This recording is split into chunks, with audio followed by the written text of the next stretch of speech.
अम्मा, वैसे आपने मुझे अपना नाम नहीं बताया। वैसे तो बेटी मेरा नाम भवानी है, लेकिन लोग मुझे कई नामों से बुलाते हैं। कुछ तो मुझे दुर्गा भी कहते हैं। ये सुनकर कजरी सोच में पड़ जाती है। अगले दिन कजरी दुर्गा माँ के सामने मत्था टेक कर बूढ़ी अम्मा के साथ अचार बेचने बाजार जाती है। कुछ ही देर में उसके पास लोगों की भीड़ लग जाती है। मुझे 2 किलो अचार दे दो, मेरी बहू पेट से है, उसका बड़ा मन करता है अचार खाने को। और मुझे 3 किलो। कुछ ही देर में उसका सारा अचार बिक जाता है। कुछ ही दिनों में वो सारे बाजार में स्वादिष्ट अचार वाली के नाम से मशहूर हो जाती है। उसकी खूब अच्छी कमाई होने लगती है। अम्मा, आज तुम्हारे कारण ही मेरी अच्छी कमाई होने लगी है। बेटी, ये सब दुर्गा माँ का कमाल है। मेरी माँ तो अपनी कमाई में से कुछ हिस्सा तू गरीबों में दान कर, इससे दुर्गा माँ बहुत खुश होंगी। कोई जरूरत नहीं है भिखारियों को दान देने की। अरे पैसे क्या पेड़ पर उगते हैं? और तू बुढ़िया, जल्दी से अपना बोरिया बिस्तर यहाँ से बांध ले। अब तुझे हम और इस घर में मुफ्त की रोटियां तोड़ने नहीं दे सकते। अगले दिन जब कजरी सोकर उठी तो उसने देखा कि बूढ़ी अम्मा घर में नहीं है।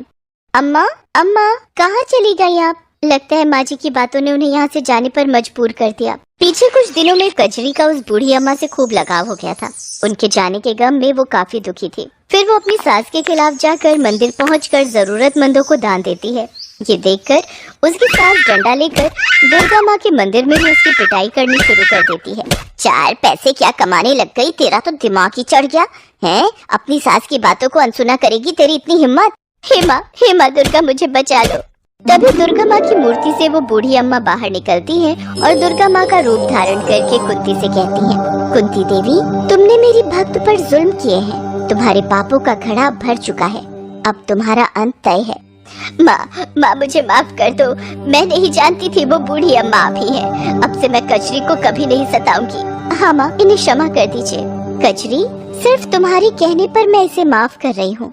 कजरी, तुम्हारी भक्ति से मैं बहुत प्रसन्न हूँ। अब तुम अपने इस अचार के व्यापार को मेरे नाम से चलाओ। देखना, तुम्हारा ये कारोबार खूब फलेगा। तुम खूब तरक्की करोगी, ये मेरा आशीर्वाद है। इतना कहकर दुर्गा माँ अंतर ध्यान हो जाती है। कजरी दुर्गा माँ के नाम से अचार बेचने लगती है। कुछ ही महीनों में उसकी खूब कमाई होने लगती है और वो खुद की एक बड़ी सी दुकान खोल लेती है, जिससे उसे खूब कमाई होती है। साथ ही अब सुरेश भी पूरी तरह ठीक हो चुका था। अब वो भी कजरी के साथ मिलकर दुकान चलाने लगा। तो वहीं कुंती भी अब कजरी के साथ अच्छे से पेश आती है।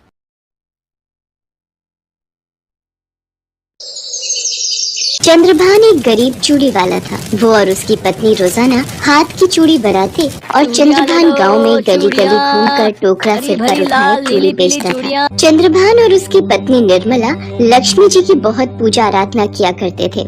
जय लक्ष्मी मैया, आपकी सदा ही जय हो।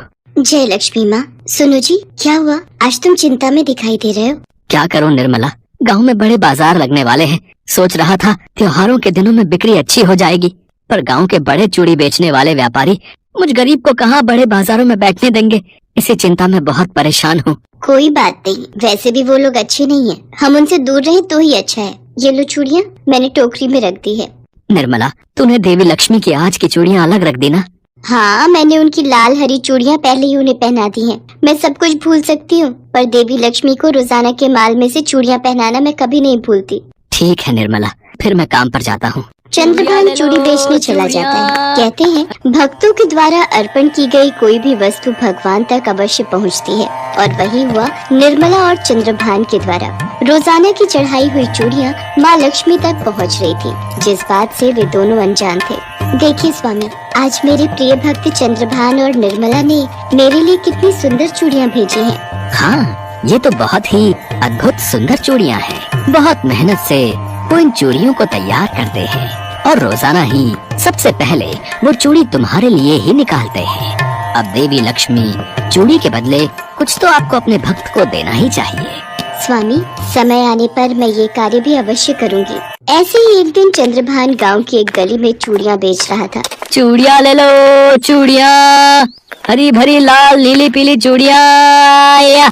गली की कुछ औरतें चंद्रभान से चूड़ी खरीदने लगी। उन्हें चूड़ियाँ बहुत पसंद आई। हाथ की बनी ये चूड़ियाँ तो बहुत सुंदर है भैया, और सस्ते दाम भी। सही कह रही हो बहन, गांव के बड़े बाजार में तो चूड़ी वाले इतनी महंगी चूड़ी देते हैं, बड़ी मुश्किल से थोड़ी ही खरीद पाते हैं। चंद्रभान भैया, तुम्हारी चूड़ियाँ सचमुच बहुत ही सुंदर और मजबूत कांच की बनी होती हैं। शुक्रिया बहन जी, सब देवी लक्ष्मी की कृपा है। उन्हीं का नाम लेकर मैं और मेरी पत्नी चूड़ियाँ बनाते हैं। ये लीजिए, मैंने आपकी चूड़ियाँ बांध दी हैं। चंद्रभान उस दिन बहुत खुश था क्योंकि उस दिन उसकी अच्छी कमाई हुई थी। चंद्रभान चूड़ियाँ बेचकर वापस घर की ओर जा रहा था। तभी मैं कहूँ, मोहल्ले की औरतें बड़े बाजार में हमसे चूड़ी खरीदने क्यों नहीं आती? क्योंकि तू पहले ही गलियों में बेच जाता है। आज तू नहीं बचेगा, तेरी सारी चूड़ियाँ तोड़कर हाथ में दे दूंगा। सही कह रहे हो भैया, इस चंद्रभान ने हमारा चूड़ियों का काम बंद करके रखा हुआ है। इसके पैसे छीन लो और इसे मार पीट कर यहाँ से दफा करो। उन चूड़ियों के व्यापारियों ने चंद्रभान को बुरी तरह से पीटा और उसकी सारी चूड़ियाँ भी तोड़कर कमाए हुए पैसे भी छीन लिए। चंद्रभान रोते रोते बेहोश हो गया। चंद्रभान को जब होश आया तब वो अपने घर पर बिस्तर पर था। निर्मला, मुझे घर कौन लाया? आपके सिर पर चोट आई है, ये लो, ये हल्दी वाला दूध बनाया है, पहले ये पी लो। दीदी, भैया जी को होश आ गया, ये देखकर मुझे तसल्ली हुई। बहन, तुम कौन हो? इसका नाम कमला है, यही आपको घर तक लाई है। भैया जी, मैं वहाँ से गुजर रही थी, आपको बेहोश देखा, अड़ोस पड़ोस के लोगों से आपके घर का पता पूछा और आपको यहाँ तक ले आई। कमला अनाथ है, इसका इस दुनिया में कोई नहीं। ये गांव में बने लक्ष्मी नारायण मंदिर में सेवा करती है और वहीं रहती है। शुक्रिया बहन। अब क्या होगा निर्मला? ये चूड़ी के बड़े व्यापारी तो रोजाना ही गुंडागर्दी पर उतर आए हैं। पता नहीं आगे त्योहार के दिनों में हमारी कमाई कैसे होगी। दीदी जी, जब तक भैया ठीक नहीं हो जाते तब तक अगर आप चाहो तो मैं आपकी चूड़ियाँ बेचने में मदद कर सकती हूँ। पर बहन, वो बहुत खतरनाक लोग हैं। अगर उन्होंने तुम्हें कोई नुकसान पहुँचाया तो मैं अपने आप को कभी माफ नहीं कर पाऊंगी। आप चिंता मत करो दीदी, मुझे कुछ नहीं होगा। बस आप कल मुझे चूड़ियाँ बना कर दे देना, फिर मैं उन्हें बाजार में बेच आऊंगी। मुझे आपकी सहायता करने से बहुत खुशी होगी। ठीक है बहन, मैं तुम्हें कल चूड़ियाँ बना कर दे दूंगी, पर अपना ध्यान रखना। अगले दिन निर्मला कमला को चूड़ियाँ बनाकर बेचने के लिए एक टोकरी में भर कर दे देती है और नियम के अनुसार उसमें से कुछ चूड़ियाँ देवी लक्ष्मी को पहनाती है।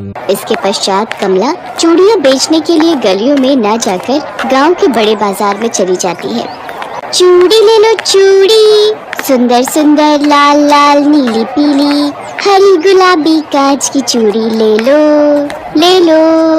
अरे ये कौन है नई लड़की, चूड़ियाँ बेचने आई है? क्या इसे पता नहीं ये बाजार हम जैसे चूड़ी व्यापारियों के लिए है? लगता तो ऐसा ही है, और ग्राहक तो इसकी चूड़ियाँ खरीदते ही जा रहे हैं। आखिर इसके आसपास इतनी भीड़ कैसे है भाई? हैं? चलो भैया, इसे यहाँ से हटाते हैं। अरे हटो हटो, जाओ यहाँ से, कोई इससे चूड़ी नहीं खरीदेगा। जो भी चूड़ी खरीदनी है हमारी दुकान पर आओ। ओ लड़की, चलो अपना टोकरा उठा और चल भाग यहाँ से, वरना तेरी सारी चूड़ियाँ तोड़ देंगे।